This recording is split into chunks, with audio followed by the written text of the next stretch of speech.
Hello दोस्तों, welcome back once again to our channel billion education. My name is Yash और आज हम पढ़ने वाले हैं aldehyde ketone and carboxylic acid की एक्सरसाइज का question number 3। But before that I would like to tell you कि हमने 95% से ज़्यादा अपने 12th स्टैंडर्ड सिलेबस को ख़त्म कर दिया है विथ एक्सरसाइज, और साथ ही साथ हमने ऑलमोस्ट 11th स्टैंडर्ड की केमिस्ट्री के सिलेबस को भी ख़त्म कर दिया। तो दोस्तों, आप अपने पूरे केमिस्ट्री का प्रिपरेशन हमारे चैनल से कर सकते हैं। तो चलिए दोस्तों, स्टार्ट करते हैं। Answer in brief. Okay, observe the following equation of reaction of Tollens reagent with aldehyde. How do we know that a redox reaction has taken place. तो सबसे पहले तो आपको पता होना चाहिए कि ये अल्डिहाइड है और ये है टोलेंस रिएजेंट, जिसे हम कहते हैं अमोनिकन सिल्वर नाइट्रेट, या फिर ये एक टाइप का कोऑर्डिनेशन कंपाउंड है। What do you mean by coordination compound? ये देखिए, ये हो गया Ag और यहाँ पे ये आ गया NH3 और यहाँ पे ओवरऑल चार्ज है पॉजिटिव। मतलब इसमें ये जो सिल्वर है इसके ऊपर चार्ज है +1। आया समझ में? ये आपको पता होना चाहिए। जिन्हें नहीं आता उन्हें निकालने के लिए मैं सिखा देता हूँ। अगर आपको सिल्वर का चार्ज निकालना है तो सिल्वर को ले लीजिए X, और टोटल कितने अमोनिया हैं? 2। तो 2 अमोनिया, हर एक अमोनिया का चार्ज कितना? 0। अगर आपको नहीं पता है तो कोऑर्डिनेशन कंपाउंड से पढ़ लीजिए। Ammonia is a neutral ligand और टोटल चार्ज कितना है? +1। सो X इज इक्वल टू +1। आया समझ में? अब यहाँ पे अल्डिहाइड में हम कार्बन के ऊपर उसका ऑक्सीडेशन स्टेट देखेंगे। तो आप सबको पता है कार्बन से ऑक्सीजन ज्यादा इलेक्ट्रोनेगेटिव है, तो कार्बन के दोनों इलेक्ट्रॉन को खींचेगा। मतलब ये कार्बन के जो 2 येलो कलर के इलेक्ट्रॉन देख रहे हो, हालांकि इलेक्ट्रॉन तो किसी कलर का नहीं होता, बट जैसे कि ये 2 पीले पीले इलेक्ट्रॉन देख रहे हो ना, ये ऑक्सीजन खींच लेगा और ऑक्सीजन के ऊपर आएगा डेल्टा नेगेटिव। मेरे भाई, ये पूरी तरह से ऑक्सीजन इलेक्ट्रॉन नहीं खींचता, याद रखना, ये पार्शियल नेगेटिव चार्ज है, कंप्लीट चार्ज नहीं है। और फिर ये कार्बन क्या करता है? हाइड्रोजन के इलेक्ट्रॉन को अपनी तरफ खींचता है, और ये कार्बन के इलेक्ट्रॉन को भी अपनी तरफ खींचता है, क्योंकि ये कार्बन क्या होगा? sp3 और ये कार्बन क्या है? sp2। किसके अंदर s कैरेक्टर ज्यादा है? सर ये s कैरेक्टर क्या होता है? तो आपको बॉन्डिंग पढ़ना होगा। आप सिर्फ सिंपल मान लीजिए इसका हाइब्रिडाइजेशन sp2 है और ये ज्यादा इलेक्ट्रोनेगेटिव होगा, तो इस कार्बन के इलेक्ट्रॉन को भी अपनी तरफ ही खींचेगा। तो टोटल कितने इलेक्ट्रॉन खींचे? 2, एक हाइड्रोजन का और एक कार्बन का, तो -2। और कितने दूर गए? 2, तो +2। तो ओवरऑल चार्ज 0।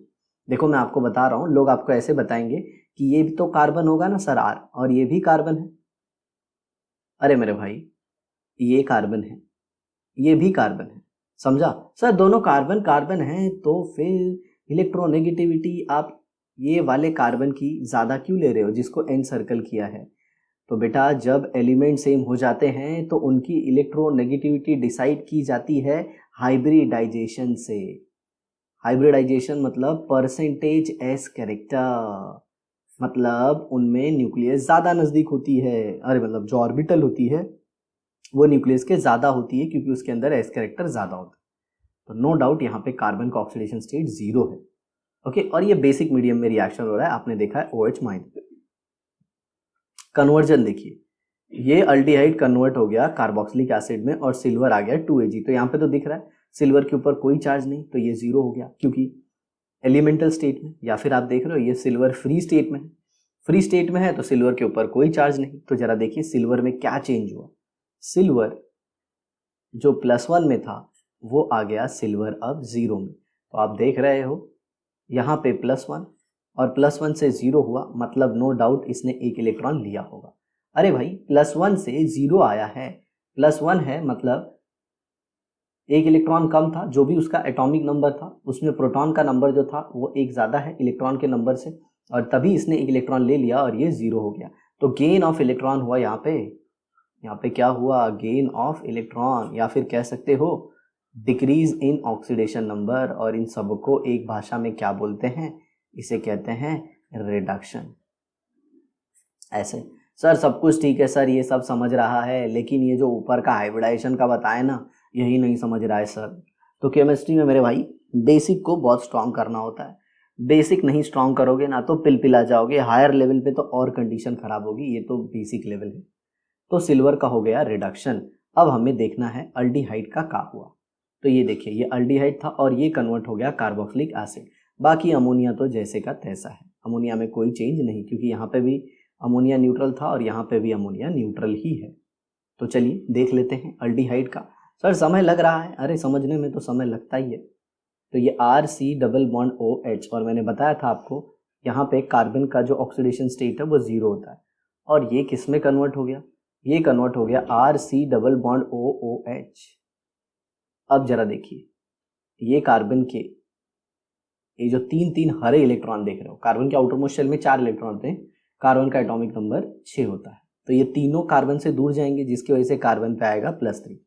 अरे भैया 3 इलेक्ट्रॉन दूर जाएंगे तो 3 नेगेटिव चार्ज दूर जाएंगे, जब 3 नेगेटिव जाएंगे तो प्रोटॉन का चार्ज आएगा ना 3 पॉजिटिव, क्योंकि हम ऐसा मानते हैं कि एक एटम में टोटल नंबर ऑफ प्रोटॉन और इलेक्ट्रॉन बराबर होते हैं, तो जब इलेक्ट्रॉन के नंबर जाएंगे तो प्रोटॉन के नंबर की वजह से चार्ज आएगा।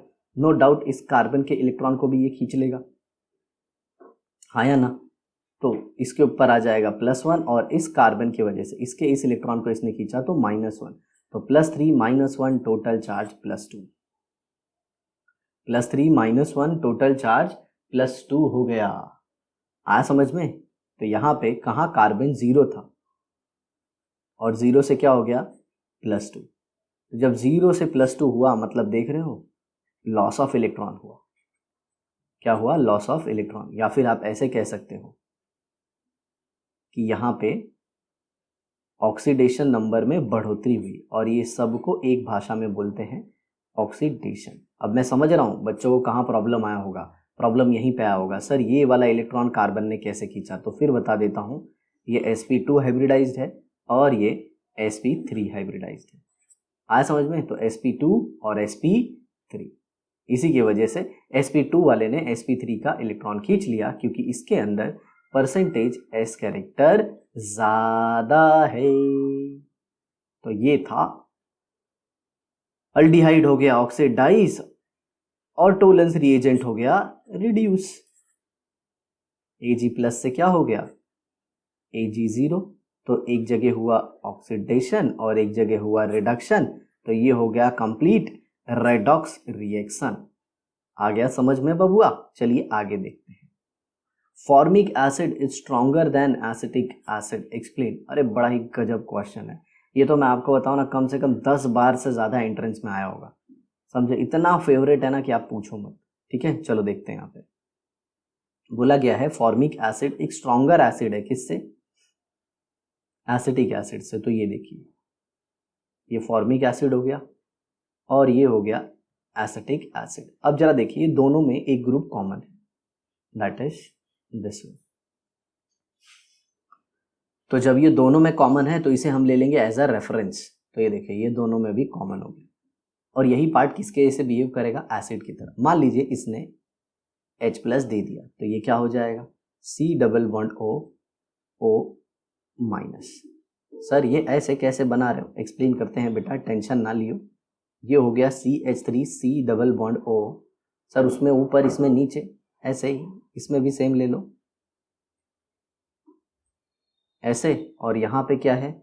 यहाँ पे ये H है और यहाँ पे है ये CH3। अब जरा देखिए ये कैसे आया लोन पेयर, वो मैं आपको बता देता हूँ। तो ये देखिए, ये C≡O है, दोनों में कॉमन ये O और ये H। ऑक्सीजन के आउटर मोस्ट शेल में कितने इलेक्ट्रॉन होते हैं? 6। तो ये देखिए, ये 6 मैं बना दे रहा हूँ। तो यहाँ पे देखिए, ये हो गया 1, ये हो गया 2, ये हो गया 3, ये हो गया 4, ये हो गया 5 और ये हो गया 6। अब ये ऑक्सीजन करता क्या है? हाइड्रोजन के इस इलेक्ट्रॉन को अपनी तरफ खींच लेता है। अपनी तरफ क्या करता है? खींचता है। तो देखिए, ये दोनों इलेक्ट्रॉन जो है, ये दोनों इलेक्ट्रॉन ये आ जाते हैं ऑक्सीजन के ऊपर, और यहां से H निकल जाता है एज अ H+। तो देखिए, इस ऑक्सीजन के ऊपर हाइड्रोजन का एक इलेक्ट्रॉन आया, एक इलेक्ट्रॉन एक्स्ट्रा, तो एक इलेक्ट्रॉन एक्स्ट्रा आने की वजह से नेगेटिव चार्ज, और ये तो उसका खुद का इलेक्ट्रॉन था ना मेरे भाई, ये ग्रीन वाला तो उसका खुद का था, इसीलिए नेगेटिव चार्ज। अब जरा देखिए, कुछ लोग बोलेंगे सर ये ऑक्सीजन तो रेजोनेंस में जाएगा। जी हाँ, एकदम सही, लेकिन रेजोनेंस तो मेरे भाई दोनों में हो रहा है, इधर भी हो रहा है। मतलब resonance is not the deciding criteria, वो तो दोनों में कॉमन हो गया। अब अगर आप देखो यहाँ पे, तो H का तो कोई इफेक्ट नहीं होता। अगर आप यहाँ पे देखो तो H जो है वो रेफरेंस है। वो क्या है? रेफरेंस। ना तो वो +I दिखा रहा है, ना ही वो -I दिखा रहा है, ना ही वो प्लस हाइपर कॉन्जुगेशन दिखा रहा है, वो कुछ नहीं दिखा रहा है। लेकिन अगर आप यहाँ पे CH3 का देखो तो CH3 दिखा रहा है प्लस I, और साथ ही साथ प्लस हाइपर कॉन्जुगेशन भी दिखाएगा, क्योंकि आप देख रहे हो यहाँ पे कार्बन का जो हाइड्रोजन है वो इस कार्बन के p ऑर्बिटल के साथ, जो कार्बन और ऑक्सीजन के बीच में p ऑर्बिटल है, उसके साथ हाइपर कॉन्जुगेशन दिखा रहा है।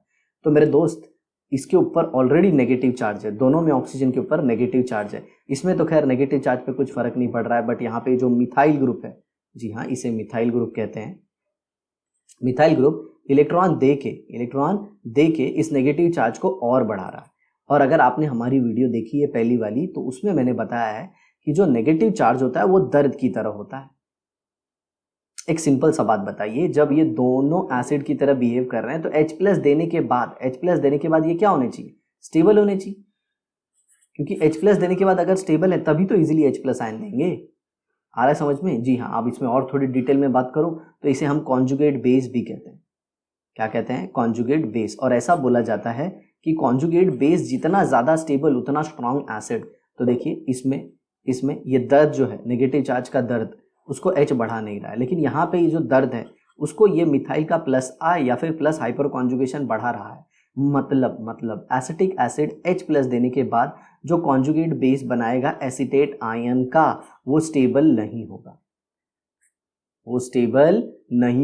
और जब वो स्टेबल नहीं होगा मेरे भाई, अगर वो स्टेबल नहीं होगा तो वो H+ देगा ही नहीं, H+ आयन देगा ही नहीं। इसीलिए बोला जाता है कि फॉर्मिक एसिड जो है वो ज़्यादा स्टेबल है कंपेयर टू एसिटिक एसिड। तो यहाँ पे जो फंडा है वो स्टेबिलिटी ऑफ कॉन्जुगेट बेस है, मतलब H+ देने के बाद जो स्पीशीज बनती है वो कितना ज़्यादा स्टेबल है। तो यहाँ पे R का कोई इफेक्ट नहीं लग रहा है, लेकिन यहाँ पे मिथाइल का प्लस I लग रहा है, प्लस हाइपर कॉन्जुगेशन लग रहा है, जो ऑक्सीजन के नेगेटिव चार्ज को बढ़ा दे रहा है, मतलब अनस्टेबिलिटी को बढ़ा रहा है, मतलब दर्द को बढ़ा रहा है। समझ में आ गया? इसीलिए तो चलिए, काफी डिटेल में एक्सप्लेनेशन हो गया। अब बढ़ते हैं अपने नेक्स्ट पार्ट की तरफ। What is the action of hydrazine on cyclopentanone in presence of KOH and ethylene glycol? तो जिन्हें नहीं पता उनमें मैं बता दूं कि KOH इन इथिलीन ग्लाइकॉल और हाइड्रोजीन का जो रिएक्शन है ये है एक रिडक्शन, और इसका नाम है बड़ा फेमस उल्फ-किश्नर रिडक्शन। क्या कहते हैं? Ulf-Kishner reduction. ये अल्डिहाइड और कीटोन को अल्केन में कन्वर्ट कर देता है। इसका अच्छा खासा मैकेनिज्म भी है। तो साइक्लोपेंटेनोन को ये क्या कर देगा? ये साइक्लोपेंटेनोन को साइक्लोपेंटेन में कन्वर्ट कर देगा एकदम आराम से। कैसे? देखिए यहाँ पे, तो ये है आपका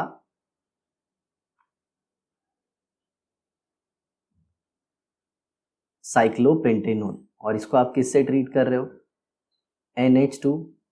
NH2 इथिलीन ग्लाइकॉल, इथिलीन क्या? ग्लाइकॉल, और फिर आप इसे ट्रीट कर रहे हो हाइड्राजाइन के साथ। अरे सर, हाइड्राजाइन तो आपने ऊपर लिख दिया है, ओके माफी चाहूंगा, यही हाइड्राजाइन है और इथिलीन ग्लाइकॉल है। इसके बदले मैं लिख देता हूं यहां पे कि ये KOH होगा। ये क्या होगा? ये KOH होगा। ठीक है, तो ये फिर इस पर्टिकुलर ग्रुप को हटा देता है और यहाँ पे 2 हाइड्रोजन ला देता है। ओके, तो ये फाइनली आपका प्रोडक्ट हो जाएगा। ओके, तो इसको हम लोग क्या बोलते हैं मेरे दोस्त? इसको बोलते हैं साइक्लोपेंटेन। क्या बोलेंगे? साइक्लोपेंटेन। आया समझ में? तो साइक्लोपेंटेनोन से बन गया साइक्लोपेंटेन। मतलब सिंपल सी बात है, इसने एक कीटोन को अल्केन में कन्वर्ट कर दिया। ये कीटोन को किस में कन्वर्ट कर दिया? अल्केन में। और ये हो गया एक टाइप का रिडक्शन रिएक्शन। सर हमें मैकेनिज्म चाहिए, लिखो नीचे, मैकेनिज्म दे देंगे। पूरी हमारे जेई सेक्शन में इसकी वीडियो पड़ी हुई है। चलिए आगे देखते हैं। Write the reaction showing conversion of acetaldehyde into acetaldehyde dimethyl acetal. तो सबसे पहले आपको एसिटल्डिहाइड बताते हैं और फिर एसिटल्डिहाइड डाइमिथाइल एसिटल का भी स्ट्रक्चर बताते हैं। तो ये देखिए, ये हो गया RCH डबल बॉन्ड O, ये हो गया अपना एसिटल्डिहाइड। यहाँ पे ये R को मिटाना होगा, तो ये R को मिटा देते हैं बबुआ। तो ये हो गया H3C, ये क्या हो गया H3C, और इस पे हमको कन्वर्ट करना है H3CCH डाइमिथाइल एसीटन, तो ये OCH3 और ये OCH3, तो ये बन गया ऐसे। अब कैसे करोगे, तो इसे हम कराते हैं H+ एसिडिक मीडियम और फिर ले लेंगे मिथेनॉल CH3OH। अब जैसे ये H+ इसके ऊपर अटैक करेगा, मतलब ऑक्सीजन के लोन पेयर को अट्रैक्ट करेगा ये, ओके। और फाइनली यहाँ पे क्या हो जाएगा H3CCH, यहाँ पे OH, और ये बन जाएगा, ये ऑक्सीजन का जो O है ये अटैक कर देगा यहाँ पे, किस पे, इस कार्बन पे। क्यों कार्बन पे अटैक करेगा, क्योंकि ऑक्सीजन अपना लोन पेयर देने के बाद H+ को जब अपना लोन पेयर दे देगा, ये वाला इलेक्ट्रॉन दे देगा, तो ऑक्सीजन पे आ जाएगा पॉजिटिव चार्ज, और वो पॉजिटिव चार्ज इस कार्बन के इलेक्ट्रॉन को रख लेगा। तो फिर कार्बन को इलेक्ट्रॉन कौन देगा, ये वाला ऑक्सीजन। तो हो गया O, जिसको H अटैच है, और ये CH3, और ऑक्सीजन के ऊपर अब पॉजिटिव चार्ज भी आएगा, क्योंकि ये वाला इलेक्ट्रॉन उसने किसको दिया, कार्बन को, ओके। एक तो खुद के पास रखा, और एक ये येलो, चलो ले लेते हैं, येलो किसको दे दिया, कार्बन को, ऐसे। तो ऑक्सीजन का एक इलेक्ट्रॉन से दूर गया तो उस पर पॉजिटिव चार्ज आएगा। अब यहीं से ये जो H+ निकलेगा, क्योंकि ऑक्सीजन के ऊपर नेगेटिव चार्ज स्टेबल नहीं है मेरे भाई, ऑक्सीजन के ऊपर नेगेटिव चार्ज स्टेबल नहीं है, क्योंकि वो हाईली इलेक्ट्रोनेगेटिव है, तो वो इलेक्ट्रॉन रख लेगा, और ये H+ चले जाएगा इस OH के ऊपर, और फाइनली यहाँ पे आ जाएगा CH3C, और ये बन जाएगा H2O, या फिर निकलने के माहौल में तैयार हो जाएगा, दैट इज OHH, और यहाँ पे आपका बन जाएगा OCH3, और यहाँ पे ऑक्सीजन पे पॉजिटिव चार्ज। क्यों क्यों क्यों, क्योंकि ऑक्सीजन ने भी अपने दो लोन पेयर में से ये एक इलेक्ट्रॉन दिया H+ को, और एक रखा खुद के पास, और आप जानते ही हो ऑक्सीजन के ऊपर पॉजिटिव चार्ज हाईली अनस्टेबल, तो वो कार्बन के साथ अपना बॉन्ड तोड़ेगा, ये वाला बॉन्ड तोड़ेगा और लेके जाएगा, समझ में आया। और फिर इस पे एक और मिथेनॉल मॉलिक्यूल अटैक करेगा, दैट इज CH3OH, ओके। और फिर यही सब प्रोसेस वापस होगा, और यहाँ पे आपको मिल जाएगा OCH3, और यहाँ पे भी OCH3। तो ये था अपना डाइमिथाइल एसीटल बनाने का फॉर्मूला, ओके। फॉर्मूला कहना गलत होगा, मैकेनिज्म, ओके। मैंने जो सेकंड स्टेप है मिथेनॉल का अटैक, वो एक्सप्लेन नहीं किया, क्योंकि ये ऑलमोस्ट किसके जैसा हो जाएगा, फिर ये वाले स्टेप जैसा, ऐसा, क्योंकि इसमें जाएगा कार्बन के ऊपर पॉजिटिव चार्ज बनना होगा, और तभी ये ऑक्सीजन अपना लोन पेयर इस कार्बन को दे देगा, और ऑक्सीजन पे फिर आएगा पॉजिटिव चार्ज, और वो रिलीज करेगा H+। तो जो H+ कैटालिस्ट की तरह यूज हो रहा है वो रिलीज हो जाएगा एंड में। आई होप आपको समझ में आया, ठीक है। चलिए आगे देखते हैं। Aldehydes are more reactive towards nucleophilic addition reaction than ketone. चलिए अब इसको थोड़ा बारीकी से समझते हैं। जो अल्डिहाइड है वो ज्यादा रिएक्टिव है, तो क्या होता है अल्डिहाइड मेरे भाई, R होता है, C होता है, और ये H होता है। थोड़ा अगर हाइब्रिडाइजेशन के हिसाब से स्ट्रक्चर सही बनाऊं तो कार्बन का जो अल्डिहाइड है उसमें, अल्डिहाइड में जो कार्बन है, सॉरी ये रेड वाला कार्बन, इसका जो हाइब्रिडाइजेशन है वो होता है sp2, तो इसका जो ज्योमेट्री होगा वो होगा ट्राइगोनल प्लेनर, तो ये हो गया। और कीटोन कैसा होगा, कीटोन ऐसा होगा, दोनों साइड अल्काइल ग्रुप होंगे इसके, मान लीजिए सेम भी हो सकते हैं या फिर अलग भी हो सकते हैं। और ले लेते हैं एक न्यूक्लियोफाइल, ये न्यूक्लियोफाइल जिसको अटैक करना है, ओके, लोन पेयर और नेगेटिव चार्ज के साथ। तो क्वेश्चन आता है वो इधर जल्दी अटैक करेगा या फिर इधर जल्दी अटैक करेगा। तो देखिए न्यूक्लियोफाइल के ऊपर कौन सा चार्ज है, नेगेटिव चार्ज, इसको किससे प्यार है, किससे प्यार है, पॉजिटिव चार्ज से। तो आप चेक कर लो कहाँ पे पॉजिटिव चार्ज ज्यादा है, बस आपका काम हो गया। अब यहाँ पे देखिए, यहाँ पे देखिए ये R+I दिखा रहा है, ये R भी +I दिखा रहा है, मतलब ये दोनों इलेक्ट्रॉन दे रहे हैं किसको, कार्बन को। और यहाँ पे ये कार्बन के 2 इलेक्ट्रॉन दूर जा रहे हैं, तो कार्बन पे आ रहा है डेल्टा पॉजिटिव और इधर delta negative.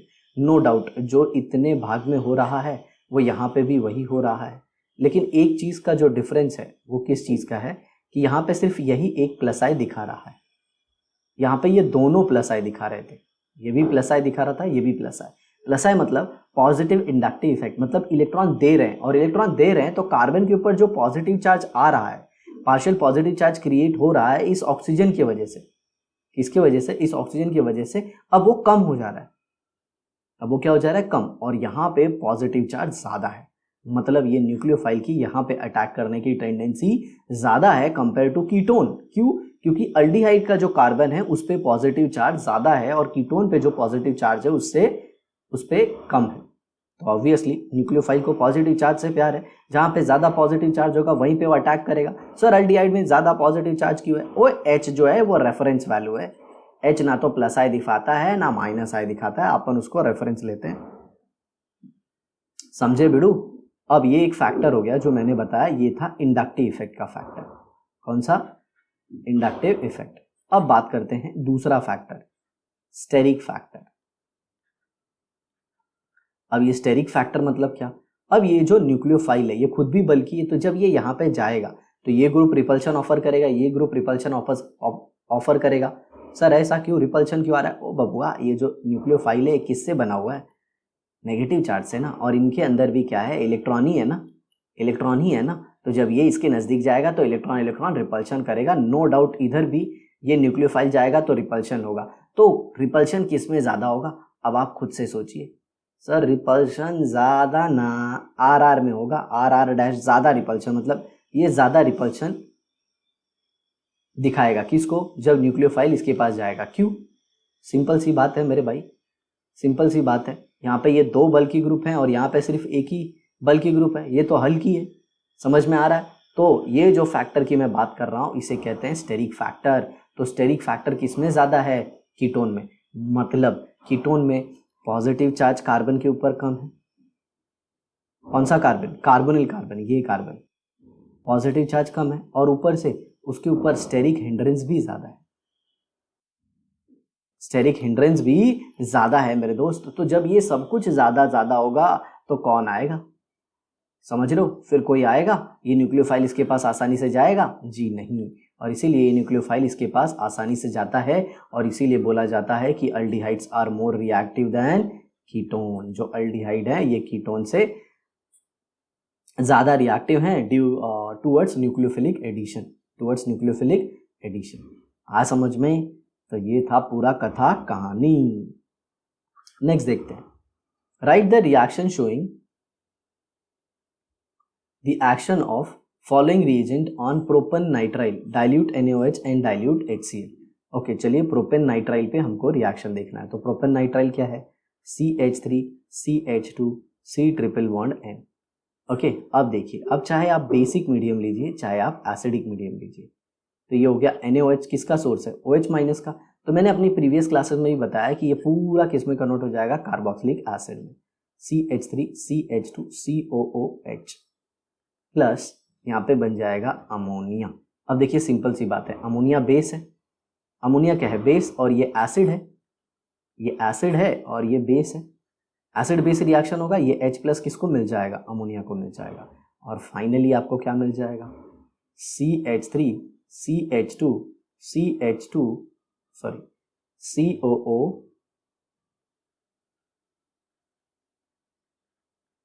Minus plus NH4 plus. और फिर होगा क्या? जो अपना ये है NH4 नहीं, NH3 ही रखते हैं इसको। ओके, क्योंकि NH4 बनेगा तो मीडियम में NaOH है ना, वो NH4 प्लस से H ले लेगा तो ये Na प्लस इसके पास आ जाएगा। तो फाइनली आपको ये दो चीज मिल जाएगी, ये हो जाएगा सोडियम प्रोपियोनेट और ये हो जाएगा ammonia.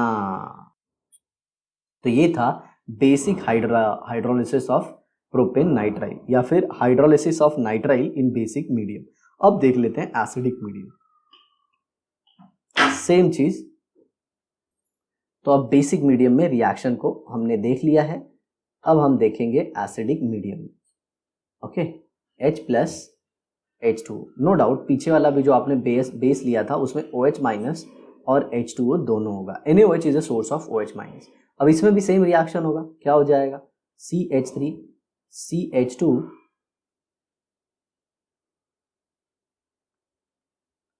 COO minus H plus, या फिर ये माइनस प्लस लिखने की जरूरत नहीं है, सिंपली मैं कह सकता हूं कि ये क्या बना देगा?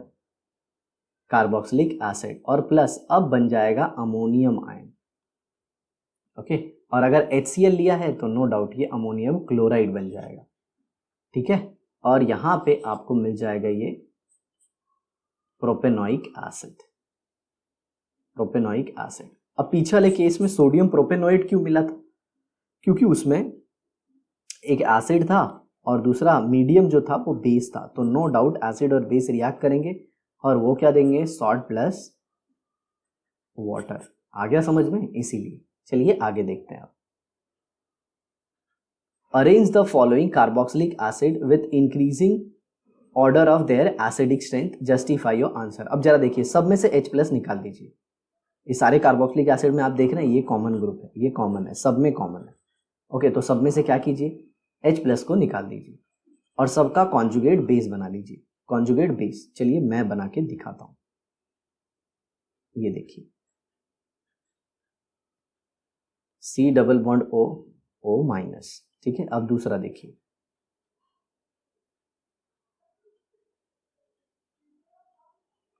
अब तीसरा देखिए,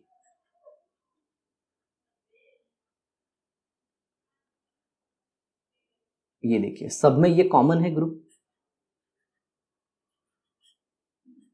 ये ग्रुप सब में कॉमन है। तो अब देखना है कि ये जो नेगेटिव चार्ज है, नो डाउट अब किसी को ऐसा लगता होगा कि सर ये नेगेटिव चार्ज तो रेजोनेंस में जाएगा। एकदम सही मेरे भाई, आप जो बोल रहे हो एकदम सही है, ये रेजोनेंस में जाएगा, 101% जाएगा। लेकिन वो तो तीनों में कॉमन हो जाएगा ना। अरे पैसा तुम्हारे पास भी है, पैसा मेरे पास भी है, पैसा उसके पास भी है, तो तीनों के पास पैसा है। तो अब कंपटीशन पैसे का नहीं होगा, अब कंपटीशन किसी और चीज का होगा, सुख शांति का होगा। किसके पास शांति ज्यादा है? अरे सर शांता, शांता भाई। अरे नहीं रे बाबा, शांति मतलब पीस। ओके, तो ये नेगेटिव चार्ज जो है ये दर्द की तरह है। नेगेटिव चार्ज क्या है? दर्द है। तो इस दर्द को कौन कम करेगा? तो ये देखिए ऑक्सीजन क्या दिखा रहा है, माइनस है। नो डाउट इधर भी ऑक्सीजन क्या दिखा रहा है, माइनस है। बट अगर अगर जिस कार्बन को COO अटैच है, ये पहला कार्बन है, ओके, और यहाँ पे दूसरे पोजीशन पे ही ये अटैच है, और यहाँ पे ये तीसरे पोजीशन पे अटैच है। आ समझ में? ये किस पे अटैच है? तीसरे पोजीशन पे। और आप सबको पता है कि जो माइनस आई इफेक्ट है वो डिस्टेंस डिपेंडेंट होता है। क्या होता है? Distance dependent. मतलब वो किसके ऊपर डिपेंड करता है? डिस्टेंस के ऊपर। और माइनस क्या कर रहा है? देखिए यहाँ पे ये नेगेटिव चार्ज आया और कोई खींचू ग्रुप है, कोई खींचू ग्रुप है, तो ये नेगेटिव चार्ज को किसकी तरफ लेके आएगा? देखिए पॉजिटिव हो या नेगेटिव, सबको जाना तो न्यूट्रल की तरफ है। न्यूट्रल सबसे ज्यादा स्टेबल। क्यों भाई? ना पॉजिटिव की तरफ अट्रैक्ट होगा ना नेगेटिव की तरफ, उसका जीवन सही है। समझ में आया? पॉजिटिव हो तो नेगेटिव की तरफ खींचे चले जाओगे, नेगेटिव हो तो पॉजिटिव की तरफ खींचे चले जाओगे। और न्यूट्रल है तो जीवन सफल है। सर क्या बोल रहे हो? अरे समझ लो जो भी समझना है, समझे? तो सबसे ज्यादा स्टेबल कौन सा है? ये वाला, क्योंकि गड़बड़ हो गया, ये वाला सबसे ज्यादा स्टेबल। तो ये सबसे ज्यादा स्टेबल, फिर ये सेकेंड और फिर ये थर्ड, क्योंकि इसमें minus I effect come distance से दिख रहा है, इसमें ज्यादा डिस्टेंस से दिख रहा है, और इसमें तो है ही नहीं, इसमें माइनस आई इफेक्ट है ही नहीं। आ गया समझ में? तो ऑर्डर ऑफ एसिडिक स्ट्रेंथ कैसा होगा मेरे भाई? ये आ जाएगा 1 नंबर पे, सबसे ज्यादा एसिडिक, फिर दूसरा और ये तीसरा सबसे कम एसिडिक। ठीक है, चलिए आगे देखते हैं। अब आ गया क्वेश्चन नंबर 4। अब इसमें जो क्वेश्चन है, क्वेश्चन नंबर 4 में जो कुछ क्वेश्चन है, जैसे कि write a short note on Cannizzaro's reaction, तो ये सब आप थियरी से देख सकते हो। स्टेफन रिएक्शन भी, ये सब कुछ टेक्स्ट बुक में दिया हुआ है। तो अब ये इजीली पेज पलटोगे आपको मिल जाएगा। जो चीजें थोड़ी थॉट प्रोसेस वाली हैं, सोचने वाली हैं, वो मैं आपको बता दूंगा। What is the action of the following reagent on toluene? Toluene आप सबको पता ही होगा, ये बेंजीन रिंग और इस पे CH3। ओके, अल्कलाइन की एमिनो4 डाइल्यूट्स HCl एंड हीट, ये तो ऑक्सीडेशन रिएक्शन है। टोलिन से आपको डायरेक्टली मिल जाएगा बेंजोइक एसिड। याद रखिएगा ये हो गया कौन सा एसिड? Benzoic acid. आ समझ में मेरे भाई? रटा रटाया रिएक्शन है, रटा रटाया रिएक्शन है, याद होना चाहिए। क्रोमाइल क्लोराइड इन, इसको क्रोमाइल क्लोराइड बोलते हैं। क्या बोलते हैं? Chromyl chloride in presence of CH2। और इन शॉर्ट बोलूं तो ये एक नेम रिएक्शन है जिसे हम कहते हैं इटार्ड रिएक्शन। क्या कहते हैं? Etard reaction. ओके, और इसमें क्या होता है? टोलिन जो है ना वो अल्डिहाइड में कन्वर्ट हो जाता है। टोलिन किस में कन्वर्ट हो जाता है? अल्डिहाइड में। ये देखिए ऐसा प्रोसेस होता है। ये हो गया CH H और यहाँ पे एक H और ये ऐसे, और आपने ले लिया CrO2Cl2। ओके, तो कितने CrO2Cl2? दो दो यूज किए हैं मेरे दोस्त, देखो यहाँ पे CrO2Cl2, तो OCrOCl2। ओके, तो ये एक H यहाँ से ले लेगा और एक CrOCl2, तो ये एक H यहाँ से ले लेगा, और फिर फाइनली हम इसको तोड़ देंगे। कैसे? यहाँ पे OH देके, यहाँ पे OH, H और H देके, तो ये क्या हो जाएगा, इसमें कैसा हो जाएगा माहौल, ये देखिए यहाँ पे C, ये H, इसको OH अटैच और इधर भी OH अटैच। अब एक ही कार्बन पे दो दो OH स्टेबल नहीं होते। क्यों नहीं होते? क्योंकि उनके अंदर हो जाती है इंट्रामॉलिक्यूलर हाइड्रोजन बॉन्डिंग और बन जाता है 4 मेंबर अनस्टेबल रिंग। तो ये देखिए, ये एक मेंबर, ये 2, ये 3 और ये 4, तो यहाँ से वाटर का एलिमिनेशन हो जाता है, -H2O, और ये क्या बना देगा मेरे दोस्त, ये बना देगा C डबल बॉन्ड OH। आ समझ में? और ये OH CrOCl2 ये बाहर हो जाएगा, तो ये बन गया ना अल्डिहाइड। ऐसा है सर, ये CH2 क्या करता है? ये CH2 सॉल्वेंट की तरह काम करता है। किसकी तरह काम करता है? सॉल्वेंट। आ समझ में? तो ये इटार्ड रिएक्शन था, आपको सिंपल बता दिया मैंने। पहले क्या करो, H को क्रोमाइल क्लोराइड के साथ जोड़ दो, CrO2Cl2 को ऐसे लिख दो, OCrOCl2, OCrOCl2, और फिर ये जो कार्बन है इसका एक HH दोनों को दे दो, और फिर इसको तोड़ दो HH देने के बाद, और फिर इस कार्बन को ये 2 OH दे दो, और 2 OH एक कार्बन पे अनस्टेबल, तो अल्डिहाइड बन जाएगा। ठीक है, आगे देखते हैं। बाबा रे बाबा, कितना क्वेश्चन इसमें, मेरा दिमाग खराब होते करने का है। Acetyl chloride in presence of AlCl3। Okay, acetyl chloride है और AlCl3 है, घबराइए नहीं, फ्रीडल क्राफ्ट असाइलेशन रिएक्शन है ये। तो ये देखिए, ये हो गया CH3, और इसको किससे ट्रीट किया है? एसिटाइल क्लोराइड मतलब CH3, C double bond OCl, और ये क्या है? AlCl3। AlCl3 क्या करता है? AlCl3 बोलता है सर मैं Cl माइनस बटोरता हूँ, सर मैं इलेक्ट्रॉन पेयर की जुगाड़ में रहता हूँ, मेरे को इलेक्ट्रॉन पेयर कहीं से मिल जाए, क्योंकि मेरा खुद का ऑक्टेट कंप्लीट नहीं है, मेरा खुद का ऑक्टेट कंप्लीट नहीं है, मैं इस फिराक में रहता हूँ कि किसी का इलेक्ट्रॉन मुझे मिल जाए तो मेरा काम बन जाए। तो ये क्लोरीन का इलेक्ट्रॉन मुझे दिख रहा है और ये मैं गबन करने वाला हूँ, तो ये क्लोरीन का बॉन्ड टूट जाता है, क्योंकि जैसे ही क्लोरीन अपना ये हरा वाला इलेक्ट्रॉन एल्यूमिनियम को देगा, क्लोरीन के ऊपर आ जाएगा पॉजिटिव चार्ज, तो ये कार्बन का इलेक्ट्रॉन क्लोरीन ले लेगा और फाइनली यहाँ से निकल जाएगा AlCl4-। याद रखना, ये निकलने का बता रहा हूँ, इसको चार्ज मत कंसीडर कर लेना। तो फाइनली आपको मिल जाएगा CH3, C double bond O positive, और आप तो जानते ही हो ये बेंजीन पे जाके अटैच हो जाएगा, तो दो दो प्रोडक्ट मिल जाएंगे, CH3, C double bond O, CH3 एक यहाँ पे, दैट इज ऑर्थो प्रोडक्ट, और एक बन जाएगा मेरे भाई ये वाला CH3, और ये C double bond O H3C, ये ortho product, and this one is para product. Now question comes, which one will be major? तो देखिए, ये वाला मेजर होगा मेरे दोस्त, और ये जो है ना ये होगा माइनर, क्योंकि यहाँ पे ये जो बल्की ग्रुप है ये बाजू बाजू में, और ये जो बल्की ग्रुप है ये दूर दूर है, तो इनमें रिपल्शन ज़्यादा तो पोटेंशियल एनर्जी ज़्यादा, और पोटेंशियल एनर्जी ज़्यादा तो स्टेबिलिटी कम, और यहाँ पे स्टेबिलिटी ज़्यादा, इसीलिए ये ज़्यादा क्वांटिटी में बनेगी। ओहो, समझ में आया सर, ज़्यादा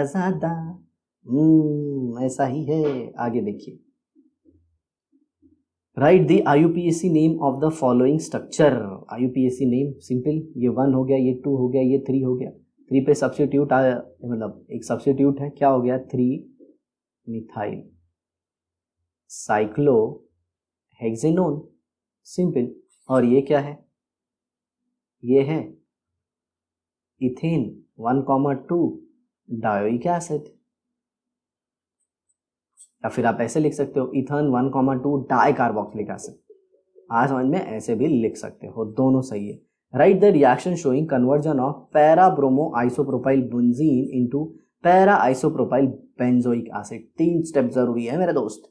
कितने स्टेप करने हैं? 3 स्टेप। तो देखो कैसे करेंगे, फटाफट देखियो, बहुत ही आसान है।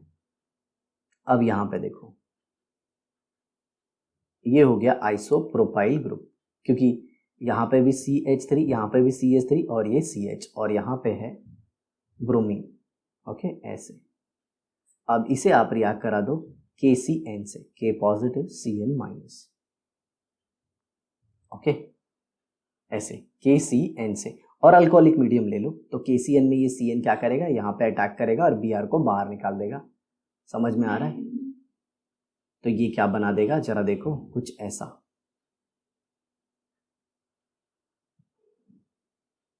अब क्वेश्चन आता है सर ये Cn ने यहीं पे क्यों अटैक किया? तो आप सब जानते हो ब्रोमीन ज़्यादा इलेक्ट्रोनेगेटिव है तो कार्बन के इलेक्ट्रॉन को खींचता है। तो इस कार्बन पे आ गया डेल्टा पॉजिटिव, और इस कार्बन में Cn माइनस का अगर मैं आपको स्ट्रक्चर बताऊं तो ऐसे होता है। हाँ, समझ में? तो अब इलेक्ट्रॉन पेयर कार्बन भी दे सकता है, नाइट्रोजन भी दे सकता है, बट इलेक्ट्रॉन देने की टेंडेंसी किसकी ज़्यादा है?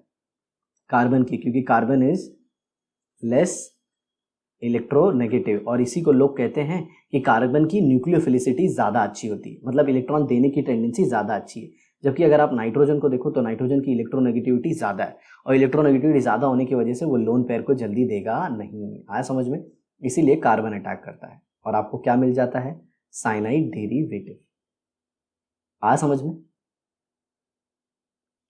तो यहाँ पे आ गया साइनाइड, और यहाँ पे ये गोला बनाना जरूरी है, उसके बदले यही बना देते हैं। तो देखिए सिर्फ Br हटा, उसके जगह पे Cn है। अब ये जो नेक्स्ट स्टेप है, तो पहले KCN ने रिएक्शन किया, KCN ने Br को हटाया, मतलब Cn ने Br को हटाया और वहाँ पे Cn खुद आ गया। अभी इसका हाइड्रोलिसिस कीजिए। हाइड्रोलिसिस मतलब H प्लस H2O, तो ये बना देगा कुछ ऐसे। ये आइसोप्रोपाइल ग्रुप, ये हो गया आइसोप्रोपाइल ग्रुप। और यहाँ पे क्या आ जाएगा? जिन्हें आइसोप्रोपाइल नहीं पता तो मैं ऐसे बता देता हूँ, ये CH ऐसे अटैच है, ये अपना बेंजीन रिंग है, और यहाँ पे है CH3 और यहाँ पे भी है CH3। जिन्हें नहीं पता तो बता देता हूँ। और यहाँ पे आ जाएगा C डबल बॉन्ड ONH2। तो इसे कहते हैं पार्शियल हाइड्रोलिसिस। क्या कहते हैं? Partial hydrolysis. इसका भी मैकेनिज्म होता है, अगर आपको जानना है तो कमेंट बॉक्स में लिख दीजिएगा। हमारे JEE सेक्शन में ऑलरेडी सबकी वीडियो डिटेल में बनी हुई है। ओके, और फिर वापस वही स्टेप रिपीट करोगे, hydrolysis, and finally you will be having what? ये आपका आइसोप्रोपाइल ग्रुप, और यहाँ पे आ जाएगा C डबल बॉन्ड OH, और ये ऐसे। आया समझ में? और साथ ही साथ आपको क्या मिल जाएगा? आपको मिल जाएगा अमोनियम क्लोराइड।